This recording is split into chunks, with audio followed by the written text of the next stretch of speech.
नमस्कार दोस्तों, स्वागत है आपका अपने चैनल कार्मिक कर्मा में। ऋषि पंचमी व्रत, शुभ मुहूर्त, पूजा विधि, महत्व और कथा। भाद्रपद माह में शुक्ल पक्ष की पंचमी तिथि को ऋषि पंचमी व्रत रखा जाएगा। इस साल ऋषि पंचमी का यह व्रत 20 सितंबर को है। मान्यता है यह दिन विशेष रूप से भारत के ऋषियों के सम्मान के लिए समर्पित है। हिंदू पंचांग के अनुसार भाद्रपद माह में शुक्ल पक्ष की पंचमी तिथि को ऋषि पंचमी व्रत रखा जाता है। यह पर्व गणेश चतुर्थी के एक दिन बाद मनाया जाएगा। इस साल ऋषि पंचमी का यह पर्व 20 सितंबर को है।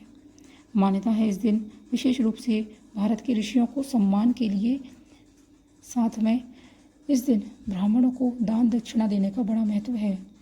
ऋषि पंचमी के दिन व्रत करने से जाने अनजाने में हुई जो भी गलती है उसकी माफ़ी मिल जाती है।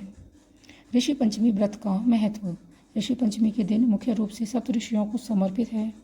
धार्मिक जो मान्यता है वो है कि जो 7 ऋषि हैं, वशिष्ठ, कश्यप, अत्रि, जमदग्नि, गौतम, विश्वामित्र, भारद्वाज।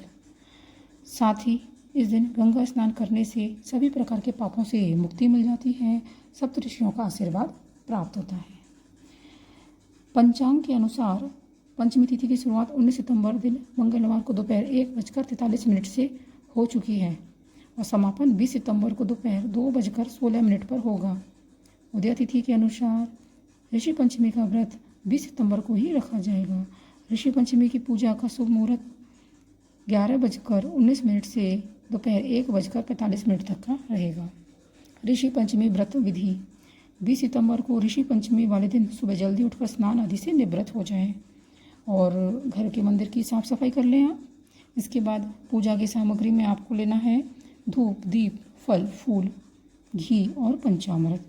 इन सबको आपको एकत्रित करके एक चौकी पर लाल या पीले रंग का कपड़ा बिछाकर रखना है। तो सबसे पहले चौकी पर सप्तऋषि की तस्वीर रख लेनी है और अगर आप चाहें तो इस दिन अपने गुरु की तस्वीर भी रख सकते हैं।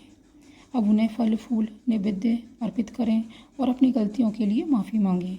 इसके बाद आरती करें और प्रसाद सब में वितरित कर दें। दोस्तों, सब ऋषि पंचमी की व्रत कथा क्या है तो वह अब हम देख लेते हैं। सतयुग में वेद वेदांग जानने वाला सुमित्र नामक एक ब्राह्मण था और उसकी पत्नी जयश्री थी। वे खेती करते, जीवन निर्वाह करते। उसके पुत्र का नाम सुमति और जो पूर्ण ब्राह्मण और अति सत्कार करने वाला था। समय का आने पर संयोगवश दोनों की मृत्यु हो गई। जयश्री को तो कुतिया का जन्म मिला और उसका पति सुमित्र बैल बन गया। भाग्यवश दोनों अपने पुत्र सुमति के घर पे रहने लगे। एक बार सुमति ने अपने माता पिता का श्राद्ध किया। उसकी स्त्री ने ब्राह्मण भोजन के लिए खीर पकाई और जिसमें क्या अनजाने में एक सांप आ गिरा। कुतिया इस घटना को देख रही थी। उसने सोचा कि अगर इस खीर को ब्राह्मण खाएंगे तो मर जाएंगे। स्वयं खीर को उसने छू लिया। इस पर क्रोध में आकर सुमति की स्त्री ने उसे कुतिया को खूब पीटा। उसके सब झूठे बर्तनों को साफ करके दोबारा खीर बनाई, ब्राह्मणों को भोजन कराया और उसका झूठन जमीन में गाड़ दिया। इस कारण उस दिन कुतिया भूखी रह गई। जब आधी रात का समय हुआ तो कुतिया बैल के पास आई और सारा वृत्तांत सुना दिया। बैल ने दुखी होकर कहा, आज सुमति ने मुँह बांधकर मुझे हल में जोता था, घास तक चरने नहीं दी। इससे मुझे बड़ा कष्ट हो रहा है। सुमति दोनों की बातें सुन रहा था। उसे बड़ा दुख हुआ कि ये बैल और कुतिया मेरे माता पिता हैं। उसने दोनों को पेट भर के भोजन कराया और ऋषियों के पास जाकर माता पिता के पशु योनि से छूटने का कारण और उनका कल्याण के लिए उपाय पूछा। ऋषियों ने उनके उद्धार के लिए ऋषि पंचमी का व्रत करने को कहा। ऋषियों की आज्ञा के अनुसार सुमति ने विधि पूर्वक श्रद्धा के साथ ऋषि पंचमी का व्रत किया, जिसके फल से उसके माता पिता पशु योनि से मुक्त हो गए। दोस्तों, इस तरह आप भी ऋषि पंचमी का व्रत कर सकते हैं। ऋषि पंचमी के व्रत में क्या खाएं क्या ना खाएं। इस दिन आपको खेत में हल से जुता हुआ खाना नहीं खाना है। गेहूँ, चावल, जौ, ज्वार ये नहीं खाना। आपको सिर्फ मोर ध्वज खाना है, जिससे कि जो कि हल में जोता नहीं जाता है, घास है। तो दोस्तों, इसको आप ज़रूर खाएं। साथ में आपको इसमें नमक नहीं खाना है। इस व्रत में नमक का सेवन बिल्कुल वर्जित है।